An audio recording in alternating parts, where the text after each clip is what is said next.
अस्सलाम वालेकुम। आज हम आपको एक बहुत दिलचस्प स्टोरी सुनाने लगे हैं। सर ट्रम्प को ख्वाब आया है, अमरीकी सदर को ख्वाब आया है। वो क्या ख्वाब है, ये हकीकत है, ये ख्वाब है। ये एक बड़ा अजीब तरह का ये एक मखमखा है। अब मैं आपको इसकी असल स्टोरी सुनाता हूँ। पाकिस्तान में ऑयल, गैस एंड मिनरल के बहुत बड़े ख़जाने मिले हैं। वो किस तरह ख़जाने मिले हैं, ये सारा हमारा एटॉमिक बम का जो हमने एक्सपीरियंस किया था, तजर्बा किया था, उसकी वजह से हुआ है। जब ये चागी के पहाड़ पर जब ये बम दागे गया तो ये कई सैकड़ों फुट तक ये अंदर तक गया है। उस वक़्त पूरी दुनिया के जो रेडार थे वो चागी पहाड़ों के ऊपर, हमारे समुद्रों के ऊपर वो सारे वॉच कर रहे थे और सारा वो देख रहे थे कि ये क्या कुछ हो रहा है। तो जनाब ये उसके बाद ये जब ये इन्होंने धमाके किए, कामयाब हो गए, तो हमारे पास तो ये कोई एक्सपर्ट ही नहीं थी। हमें बिल्कुल कुछ पता नहीं था कि क्या हुआ क्या नहीं हुआ। हम तो बम जला के आ गए और हम बड़े खुश के हमारे काम धोखे कि हमारे बम कामयाब हो गए। असल में जो स्टोरी चलती है अब तेल, गैस और मिनरल की, सोने के कानों की, वो अब चलनी शुरू इस तरह हुई कि चाइना जो था वो उसके भी राज लगे हुए थे।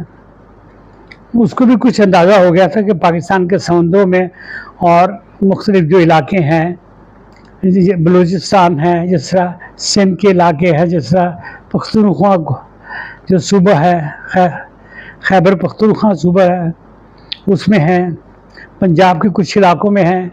तो ये कुछ चाइना वालों को भी अंदाज़ा हो गया था। अब ये जो सारी स्टोरी जब बनती है, ये बनी ये जो इंडिया और पाकिस्तान की वॉर के ऊपर। इंडिया और पाकिस्तान की जब वॉर हुई, पाकिस्तान ने ज़बरदस्त उसमें परफॉर्मेंस दी और उसके बाद बहुत मतलब पाकिस्तान का इमेज बड़ा बिल्ड हो गया और पूरी दुनिया में इसके वाह होने लगी। दूसरी तरफ ये ईरान और इसराइल की लड़ाई हो गई, उसमें भी बहुत ज़बरदस्त ये फाइटिंग हुई।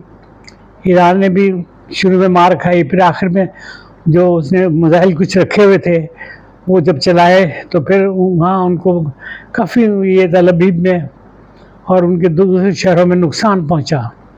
तो वो फिर भागम भाग वो पहुँचे सदर बुश के पास कि जी हमारा वो सुलह का एग्रीमेंट करा दो, सीज़ फायर करा दो। इसी तरह इंडिया पहले भागा। तो ये जनाब ये अब सिचुएशन ये बनती जा रही है।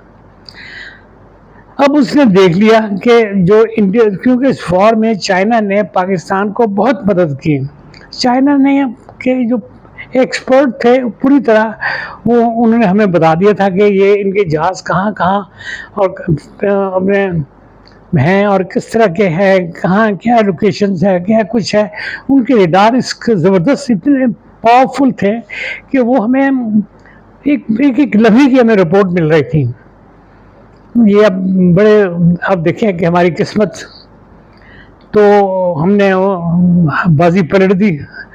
हिंदू जो है वो अपना वो सिंदूर का जो एक्शन लेके चला था वो खुद तंदूर में चला गया और पूरी दुनिया में बड़ी उनके ऊपर जगहसाई हुई और खुश। और ट्रम्प के पास वो सो रहा था और यहाँ से हिंदुस्तान से टेलीफोन जा रहे थे कि जी उठाओ उन्होंने और जंगबंदी कराओ। बुश को उठाया गया, फिर बुश ने यहाँ रिक्वेस्ट की आर्मी चीफ को, फिर ये जंगबंदी हुई। ये अब ये सारा तेल की तरफ हम आना शुरू हो गया। अब ये पूरी दुनिया को ये अंदाज़ा हो गया कि क्योंकि पाकिस्तान ने ईरान की भी बहुत मदद की इखलाकी तौर पर या जो भी और कोई तरीक़ेकार होंगे उससे मदद की। अब पूरी दुनिया को अंदाज़ा हो गया था पाकिस्तान के अब वो ये फ्लाई कर रहा है, अब इसको कोई नहीं रोक सकेगा। तो ईरान जो चाइना था वो कूद पड़ा। चाइना ने कहा कि ये आपकी जो रिसर्च है, जो कुछ तेल है, कुछ मिनरल हैं, कुछ इस तरह की गैसेस है, उन पे हम काम करते हैं, तो ये हम निकालते हैं। ये बातें सदर बुश को भी पता है। उसकी मेज के ऊपर पूरा नक्शा बना हुआ था, सब चीज़ें तैयार थी, हर चीज़ तैयार थी। सदर बुश को ज़बरदस्त, क्योंकि वो नहीं चाहता था कि किसी तरीके से पाकिस्तान और चाइना के दरमियान कोई इस किस्म की कोलैबोरेशन हो जाए। उसने हमारे फील्ड मार्शल साहब को भी बुलाया, वज़ीर ख़ारजा को भी बुलाया, और ये सारा कुछ मामले तय हो गए, और कंपनी वालों को भी बुला लिया जो ये काम करते थे। उनको भी कहा कि आप फ़ौरन पाकिस्तान जाएं और ये काम शुरू कर दें। तो ये बड़ा कोई एक इंटरेस्टिंग, और बल्कि खुदा की कोई नेमत थी कि जो हमें मिलनी थी। अल्लाह ने हमें 17 साल तक तो इस मेहनत, जो हमारी ये नेमत थी, वो हमें नज़र नहीं आई। अब हमें कुछ नज़र आने लगी है। अल्लाह करे कि इसके कोई हमें फल मिले। हमारे जो आम जो पब्लिक है, जो पिस रही है बुरी तरह, उनको कोई होश आए। तो अब ये सारा सिलसिला चला, उसमें अब ये 3-4 कंपनियां, बल्कि टर्की भी इन्वॉल्व है। वो भी कह रहा है कि मैं पाकिस्तान में आगे ये काम करने के लिए तैयार हूँ। अब ये कोशिश कर रहे हैं बैलेंस रखने के लिए, ताकि कोई मुल्क हमारे से नाराज़ ना हो कि जो कुछ बड़ा हिस्सा जो है, जिसमें बहुत बड़ी मशीनरी इस्तेमाल होनी, जिसमें अमेरिका एक्सपर्ट है, वो अमेरिका को दिया गया है। कुछ ऐसी चीज़ें हैं जिसमें चाइना एक्सपर्ट नहीं है, वो इतना एक्सपीरियंस नहीं है उसको। वो कुछ धातुओं के सिलसिले में उसको एक्सपीरियंस है, वो उसको काम दिया जाए। कुछ टर्की को भी काम मिलेगा।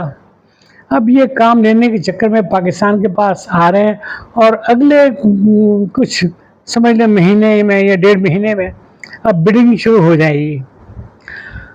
और जिस दिन ये बिडिंग शुरू हो गई, और जो उसके बाद ये जो काम चल गया, तो लोगों ने, पूरी दुनिया ने, जो लोग हैं हमारे मुल्कों में, उन्होंने गौल के दर गौल आना शुरू हो जाने हैं। और वो जनाब सख्त वो अपना हिस्सा लेने के लिए, ताकि हमें भी कुछ काम मिले, हमें भी कुछ काम मिले। और पाकिस्तान में वो इस कदर 100 साल तक के ज़ख़ीरे हमारे पास मौजूद हैं कि हम जितने भी इस्तेमाल कर सकें, 100 साल तक वो ज़ख़ीरे हमारे पास मौजूद हैं। बस अब हमने उनको एक्सप्लोर करना है, उसको निकालना है, और फिर उसको इस्तेमाल करना है। उसको बस जब निकालते हैं, उसके लिए फिर हमें वो चाहिए, रिफाइनरीज चाहिए। कोई धातु को हमने जब निकालना है, उसके लिए हमें मशीनरी चाहिए। उसके आगे जो उसकी ग्रूमिंग करनी है, इसी तरह जो पत्थर निकलना है, उसकी ग्रूमिंग करनी है। तो ये सारे सिलसिले हैं ना, ये अब चलेंगे। पाकिस्तान में रोज़गार बहुत मिलेगा, बलूचिस्तान में तो बहुत रोज़गार मिलेगा। अब वो जो इस वक्त जो बहस हो रही है, वो ये है कि पाकिस्तान ने कहा है कि जी 50% जो है ना, वो हमें मिलेगा। हम चाहते हैं 25% कहते हैं कि जो सूबों को मिलेगा, और 25% जो मिलेगा, वो जो ड्रिलिंग करेंगे, जो काम करेंगे, वो इन हिस्से जो है ना, उनमें कोई ऊंच नीच करने की कोशिश की जा रही है। अब ये काम तकरीबन पक्का हुआ है सारा कुछ। अब ये कहते हैं अब तो तैयारी है खाने की, कि ये किसके हिस्से में क्या क्या आएगा। तो ये सदर बुश का ये ख्वाब है कि ये सारा काम मुझे मिले, हमारा मतलब है पाकिस्तान के, क्योंकि वो चाहता है कि पाकिस्तान के साथ में हमारे ताल्लुक अच्छे हो। उससे वो चाइना को वो रोकना चाहता है, क्योंकि असल में उसकी दुश्मनी है चाइना के साथ, क्योंकि चाइना एक नई पावर बनती आ रही है। रशिया दूर बैठा हुआ है, रशिया भी इंटरेस्टेड है, वो भी उसने भी अपने बंदे भेजे हैं कि मैं भी ये काम जानता हूँ, मेरे भी ये है। लेकिन रशिया में जो है ना, ये उसका और यहाँ का वो है, इतना वो नहीं है जितना अमेरिका के साथ हमारे ताल्लुकात रहे हैं। तो अब ये सारे मामलात हैं, और हम खुदा से शुक्र अदा करते हैं कि हमें अगले 2-3-4 साल में शायद कोई अच्छी उम्मीदें हमें मिलें। तो बस ये हमारा दुआ है। तो मुझे ये सब्सक्राइब करना ना भूलिएगा, मुझे लाइक करना ना भूलिएगा, मुझे शेयर करना ना भूलिएगा। मैं आपके लिए बड़ी मेहनत कर रहा हूँ, आप मुझे याद रखिएगा। खुदा हाफिज़।